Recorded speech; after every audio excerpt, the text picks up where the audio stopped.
이준석 바람위 여파가 윤석열 바람위 확산을 가로막고 있는 걸까?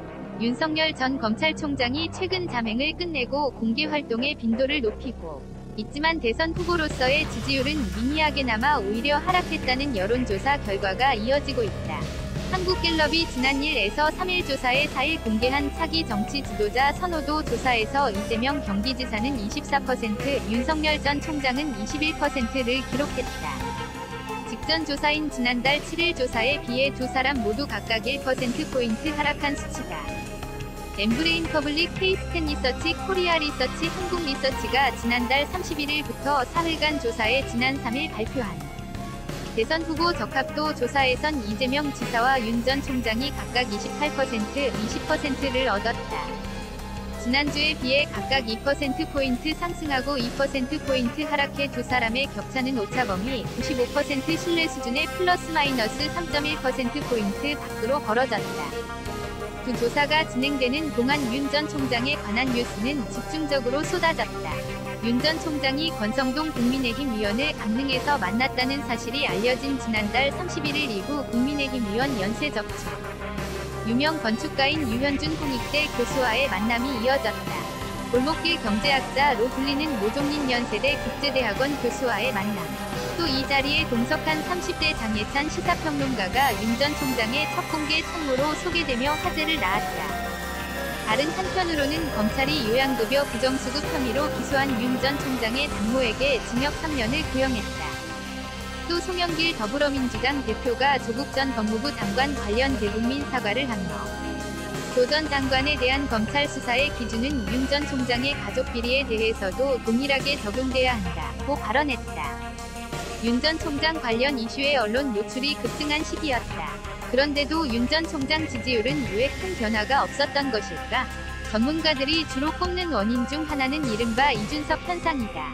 60일 국민의힘 전당대회 출마한 이준석 전 최고위원이 당초 예상을 깨고 유력한 대표 후보로 부상한 게 여론조사 수치상으로는 윤석열 전 총장에게 불리하게 작용했을 가능성이다. 김춘석 한국리서치 여론조사본부장은 윤 전 총장의 지지율은 이전과 비교해서 큰 차이는 아니다.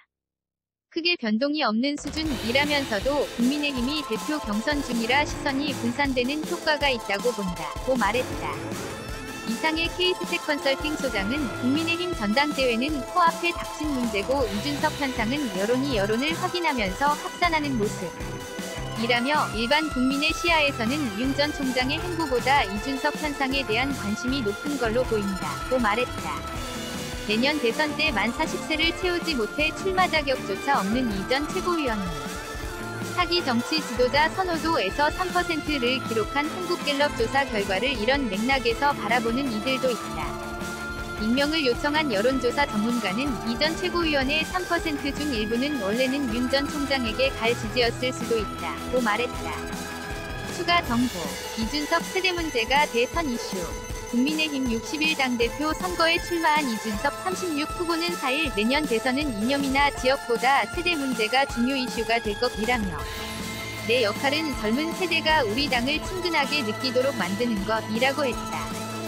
이 후보는 이날 본지 인터뷰에서 당대표가 되면 내 의견을 말하는 것은 줄이겠다. 많은 이야기를 그때 결정은 그때 명확하게 하겠다고 했다. 국민과 당원들은 지난 서울 부산시장 보궐선거 승리를 보면서 지역이나 이념 구도가 아니라 세대 이슈가 중요하다는 결론을 내렸다. 각 세대가 원하는 것을 명확하게 포착하면 대책을 내놓기가 쉽다. 내 역할은 대선에서 젊은 세대가 우리 당을 친근하게 느끼도록 만드는 것이다. 중진 후보들은 이 후보의 경험 부족을 지적한다. 그분들은 네거티브와 통합만 반복하는데 이게 경험과 경륜이 묻어나는 전략이냐고 되묻고 싶다. 선거 때 2주 정도 해도 안 먹히는 프레임은 바꿔야 하지 않나. 세대교체를 주장하면서 81세인 김종인 전 비대위원장을 대선 선대위원장으로 모시겠다고 했다. 김 전 위원장의 나이가 아니라 능력 때문에 모셔오겠다는 것이다. 내가 당대표가 되면 나이 든 사람을 배척할 것이라는 우려가 있는데 나이는 중요하지 않다. 이번 청년 최고위원에 출마한 후보들 보면 생각이 70대 강경 보수와 비슷한 사람도 많다. 안철수 국민의당 대표와 불화, 아버지 친구인 유승민 전 의원과 인연 등으로 대선 경선 관리의 공정성 문제도 지적된다. 우리 당에 들어오겠다는 사람이 있으면 아무도 막지 않겠다. 다만 안 대표의 경우 합당 방식으로 들어오는데 지난 몇 주 사이에 급하게 모집한 지역위원장에 대한 지분은 인정할 수 없다. 내가 유 전 의원에게 유리한 대선 경선을 만들 것이란 의심도 있는데 그게 어떤 방식으로 가능하다는 건지 모르겠다. 윤석열 전 검찰총장을 위해 경선 연기를 주장하는 목소리도 있다. 우리 당의 경선 일정 전까지 안 들어온다면 그 뒤로도 안 들어올 거다. 윤 전 총장에 대한 선호를 보이는 후보가 당대표가 되면 공정한 대선 경선 관리가 되겠나. 윤 전 총장은 경쟁을 통해 실력으로 뚫어야 한다. 당내 중진들과 소통하나. 청년 인재 선발에 대해서는 존경하는 중진 한 분께 부탁했고 당 조직 개편 등에 대해 상의한 분도 있다. 5선의 정진석 의원과 4선의 권성동 의원은 내게 이제는 크게 보고 정치하라 당당하되 겸손하라는 조언도 해줬다. 정치권의 여성 청년 할당제 폐지를 공약해 논란이다. 할당제 대신 토론 배틀 방식을 도입하면 오히려 문호를 누구에게나 개방하니 기회의 불평등이 사라지게 된다. 출발선의 차이를 극복하기 어렵게 만드는 것은 오히려 장유유서와 연공서열 문화다. 유승민 의원실 인턴 경력과 2011년 박근혜 비대위 발탁은 아빠 찬스 아닌가. 인턴은 당시 지원자가 미달이었다. 또한 당시 하버드 재학 중이었던 내가 다른 인턴에 비해 자격이 뒤처졌다고 보지도 않는다. 비대위원으로 발탁될 때도 유 전 의원의 영향은 전혀 없었다. 증언해줄 수 있는 사람도 있다.